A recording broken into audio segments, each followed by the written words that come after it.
We keep confusing singleness with being alone, and there's a difference. Relationships get better the more single you become. My marriage has been a rich, wonderful experience for 25 years because my wife and I continue to be single. And every day we improve in our singleness.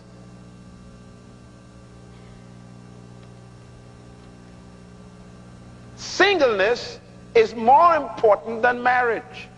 And most of you in this room have never been single.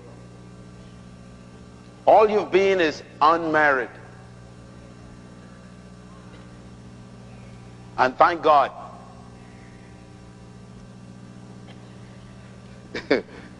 I was thinking when I was flying from Los Angeles here last night about the fact that most of you I'm going to meet today need to ask yourself a question. And the question is, if you knew you the way you know you, would you marry you?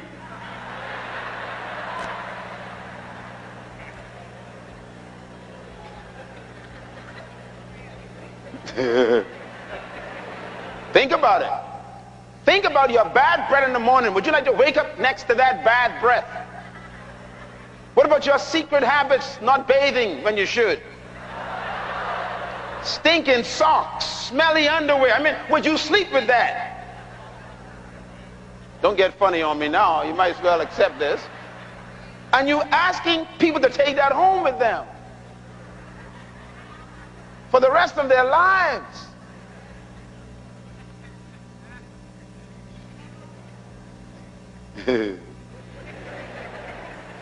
Singleness is a state to be pursued, not avoided. And that's why it's important to have this session, because we keep misunderstanding the concept of singleness. It's a myth.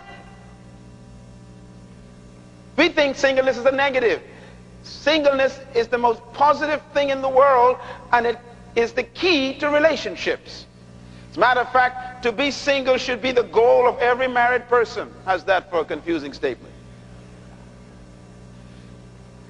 The more single you are, the more successful your relationships will become.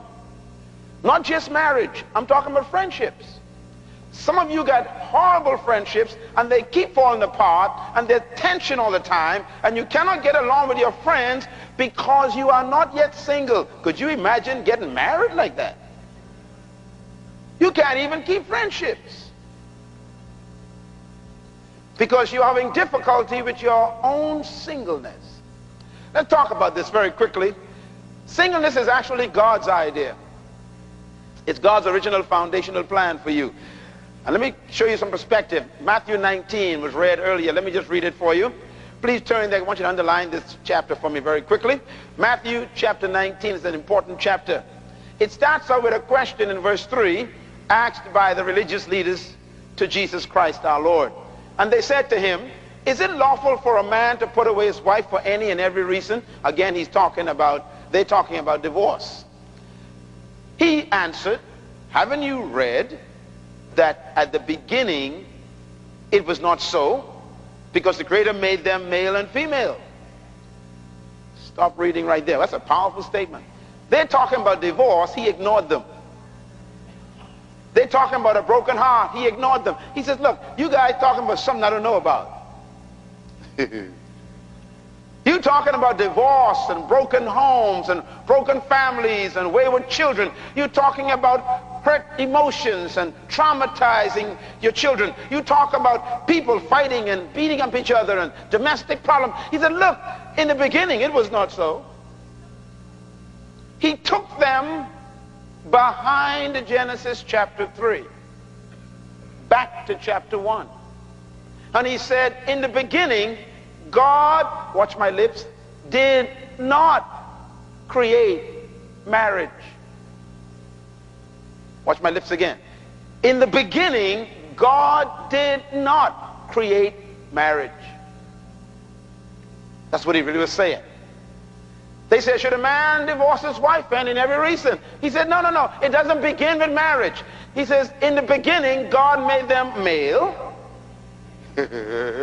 He didn't make marriage, he made male first, and then he made a female, and they got married. You are beginning with the wrong thing. You're beginning with the product of marriage.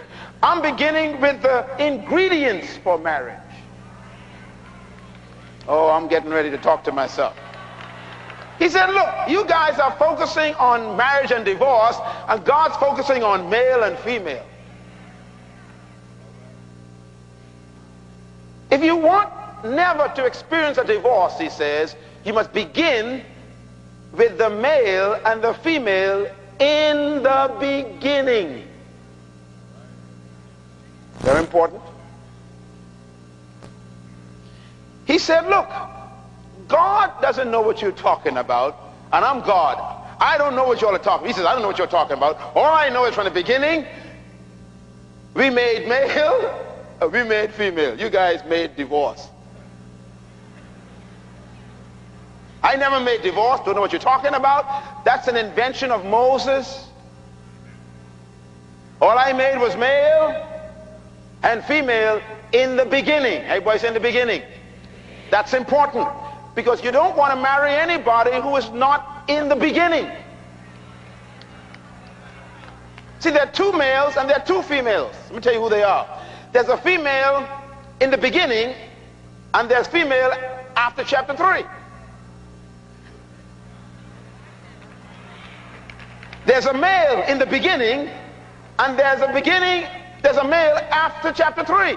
And if you marry an after chapter 3 male, you married a hazard.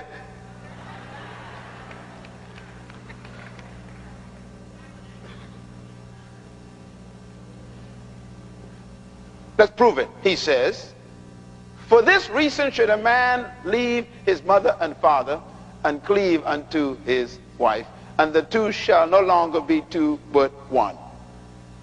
For what reason? He gave us the reason. The reason is they must be male and female in the beginning. That means the only time you should leave your mother and your father is when you found someone who is in the beginning.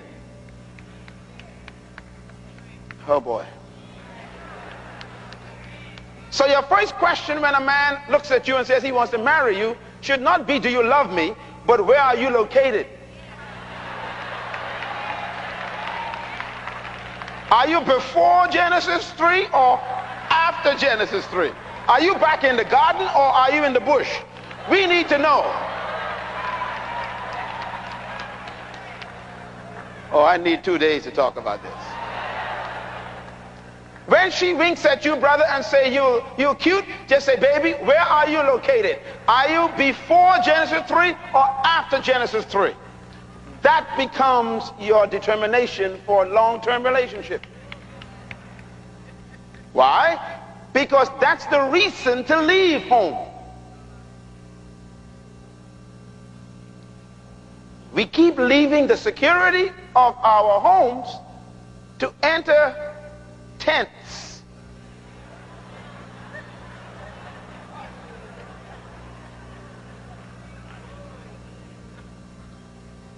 Shacks. Shacking up. Tell your neighbor, stay home. At least you know where it is. Clap your hands right there. That's right. You know where home is.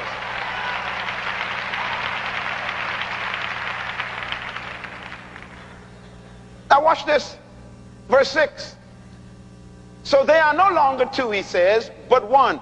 Therefore, what God joins together, let no ex, old boyfriend, old girlfriend, or lawyer put asunder.